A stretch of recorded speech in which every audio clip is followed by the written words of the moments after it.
طلعت علينا بتكنولوجي جديده رهيبه في عالم الاي اي، وهو نموذج O1. النموذج ده مش مجرد تحديث بسيط، النموذج ده بجد طفره في طريقه تفكير الاي اي وقدرته على انه يفهم ويحل المشاكل. النموذج ده قبل كده كان معروف باسم مشروع ستروبري، فضلوا يطوروا لحد ما لغى تقريبا جيل جديد من نماذج الذكاء الاصطناعي. O1 بجد هو نقله نوعيه، لانه مش زي النماذج اللي قبله اللي كانت بتجاوب بسرعه لكن بشكل سطحي. النموذج ده بيفكر بعمق، بياخد وقت اطول شويه، بس بيقدم لك حلول ادق جدا واحسن كتير. يعني لو عندك مساله رياضيه معقده او مشكله في البرمجه او اي حاجه تانية، هتلاقي O1 قادر يحلها بشكل احترافي بجد، وكانك بتتعامل مع عقل بشري متخصص. فده بيقدم لك حلول حقيقيه بتضمن لك دقه اعلى من اي وقت فات. ببساطه لانك دلوقتي هتتعامل مع اداه بتفكر بذكاء حقيقي، وتقدر تعتمد عليها كانك بتعتمد على خبير في سؤالك بجد. النموذج الجديد O1 من OpenAI مدمج فيه مجموعه من الميزات هتخلي كل المهتمين بالاي اي عينيهم تلمع.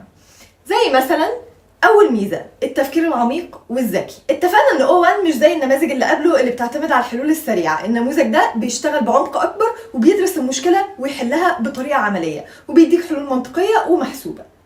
تاني ميزه انه بيحقق سكور جديد في الاختبارات. فمثلا نموذج O1 اشترك في المسابقه الامريكيه للرياضيات AIME وحقق نسبة نجاح 83% في الاختبارات. ده انجاز كبير جدا بيفرق بشكل واضح عن النماذج السابقة، وبيوضح قد ايه النموذج ده قادر يتعامل مع المسائل الرياضية الصعبة. تالت ميزة انه بيقدم اصدارات متنوعة، عندك اختيار من 2. O1 بريفيو ده النسخة الكاملة من النموذج، وبيقدم لك احسن اداء ممكن، لكن في المقابل هتدفع اكتر شوية وهيكون شوية ابطأ. O1 ميني ده النسخة الأقل تكلفة، مناسب لو كنت محتاج حل لمشاكل منطقية من غير احتياج كبير لعمق في التفكير أو تفاصيل أكتر، وده بيكون ميزانيته قليلة شوية. رابع صفة مش هينفع نسميها ميزة هي محددات النموذج. النموذج ده اتصمم عشان يركز على شوية حلول تفصيلية دقيقة شوية، لكن في شوية قيود زي انه مش بيقدر يسيرش على النت او يحمل ملفات او يعمل صور او هكذا. كمان هو ابطأ شوية من اللي قبله عشان بيفكر بعمق اكبر، بس اعتقد ان دي مشكلة هتتحل قريب مع التحديثات الجديدة. الفرق بينه وبين النماذج السابقة، نموذج O1 من OpenAI جاب تغيير كبير في طريقة التفكير والتعامل مع الذكاء الاصطناعي، والآثار دي بتكون واضحة في صناعات مختلفة خصوصا في مجال التسويق. تعالوا نشوف مع بعض ازاي النموذج ده هيغير طريقة شغلنا. أول تأثير ان النموذج ده هيساعدك على تحسين استراتيجيات التسويق. O1 بيوفر تحليلات أعمق وأدق، وده هيخلي الشركات الكبيرة اللي قادرة تجمع بيانات عملائها صح تقدر تفهم سلوك العملاء بشكل أعمق. يعني بدل ما تعتمد على بيانات سطحية، هتقدر تاخد تقارير شاملة ورؤى أعمق بكتير جدا بفضل قدرته على تحليل البيانات بشكل أكبر ومن كل الزوايا. ده هيخلي الشركات تقدر تصمم حملات تسويقيه فعاله اكتر بكتير من الاول. ده هيخلي الحملات تحسس عملائها ان الشركه بتقدم منتجاتها لكل شخص بشكل مخصوص عشان تلبي اهتماماته واحتياجاته، مش عشان تكسب اكتر. تاني حاجه هيساعدك فيها كماركتير هي تحليل البيانات الكبيره. في عالم التسويق الداتا هي الاساس اللي بتبني عليه كل حاجه، لكن دايما الاهم من البيانات هو تحليل البيانات، خصوصا لو كانت بيج داتا، الداتا اللي ما نقدرش احنا كبشر نحللها. وده يعتبر من اكتر الحاجات اللي شاطر فيها O1، لانه ببساطه قادر يحلل كميات ضخمه من البيانات بسرعه جدا وبكفاءه جدا، وده هيساعد اقسام التسويق في الشركات المختلفه انها تحدد احتياجاتها وتوجهاتها الجديده بناء على المعايير والتحليلات اللي فاتت. النماذج السابقه زي ChatGPT كان عندها قدرات تحليليه كويسه، لكن O1 بيوفر مستوى اعلى بكتير من العمق. ثالث حاجه النموذج ده هيساعدك فيها كماركتير هي كتابه المحتوى. كتابة المحتوى والإعلانات لحد امبارح كنا مبهورين بChatGPT واخواته وقدرتهم على صناعة المحتوى. النهارده O1 قادر يعمل محتوى إبداعي أكتر بكتير وبجودة أعلى بكتير وبشكل أسرع وأدق بكتير من ChatGPT. يعني الشركات هتقدر تستخدمه عشان تكتب إعلانات، مقالات، بوستس، حاجات تانية كتير مبتكرة بجد. بفضل التفكير العميق للنموذج هتتحسن جودة المحتوى، وبالتالي هتزيد فعالية الإعلانات والحملات التسويقية. O1 كمان هيساعدك في التفاعل مع العملاء. O1 بيساعد في تحسين تجربة العملاء بأنه بيقدم إجابات دقيقة سريعة لكل استفساراتهم. لو كنت شركة بتستخدم ال AI في خدمة العملاء، فهتلاقي إنه O1 قادر بجد يقدم ردود منطقية جدا مفصلة جدا زي ما العميل محتاجها، فده هيحسن رضا العملاء ويعمق العلاقة ما بينهم وبين البراند بتاعك.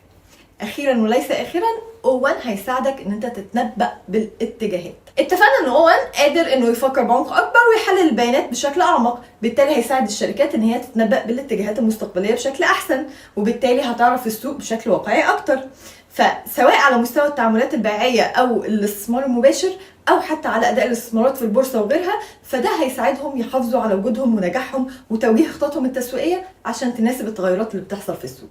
بالمختصر المفيد، O1 هيقدم ثوره في مجال التسويق بفضل قدراته المميزه على التحليل العميق والتفكير المنطقي. الشركات اللي هتتبنى النموذج ده من دلوقتي هتسبق بخطوه، وهتستفيد من كل التحسينات الكبيره في كل خطواتها التسويقيه الجايه، وده هيساعدهم يحققوا نتائج احسن، وبالتالي يزيد ارباحهم، وبالتالي تزيد عوائد استثمارهم. كل اللي قلناه ده هيساعد المديرين واصحاب الشركات في انهم ياخدوا القرارات الصح في الوقت الصح. القرارات هتكون مبنيه على اساس وارقام وبيانات واضحه ومدروسه. بدل ما كنا بنعتمد على التحليلات والبيانات السطحيه، هيبقى عندنا داتا افضل بكتير. لما يكون عندنا نموذج بيفكر بعمق اكتر، هتقدر تفهم التحديات والفرص بشكل احسن بكتير، وهتاخد قرارات مصيريه من غير ما تتردد لانها مبنيه على تحليل مظبوط. التحليل الواقعي في الشركات.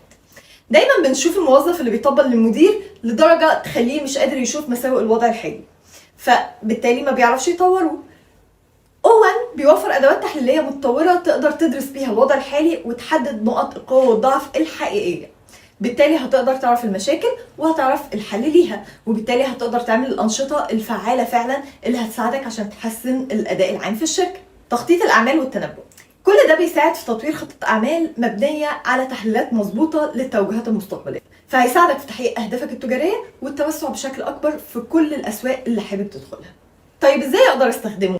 عشان تستفيد من نموذج O1 هتعمل كده. أولاً هتشترك في ChatGPT بلس وهتستخدم النسخة المجانية منه، أو تقدر تستخدم API كود وتدمجه في أي تطبيق من تطبيقاتك. نصيحة أخيرة، اهتم بتعليم فريقك على استخدام O1 وكل النماذج الجديدة. ساعد كل شخص في الفريق يتعامل مع النموذج، يقرأ تحليلاته ويستفيد من التوصيات اللي بيقدمها. صدقني ده هيعود عليك بمصلحة أكبر بكتير، وهيخليك في حتة تانية قبل أي حد. كمان ما تنساش تتابع أي تحديثات وتحسينات من O1 من OpenAI. النموذج أكيد هيتطور مع الوقت، ودايما هتحتاج لتحديث استخدامك عشان تستفيد من الميزات دي والتطورات اللي بتحصل فيه. ما تنساش تعمل لايك وفولو عشان تشوف حلقاتنا الجاية وتعرف ايه آخر التطورات في عالم ال AI.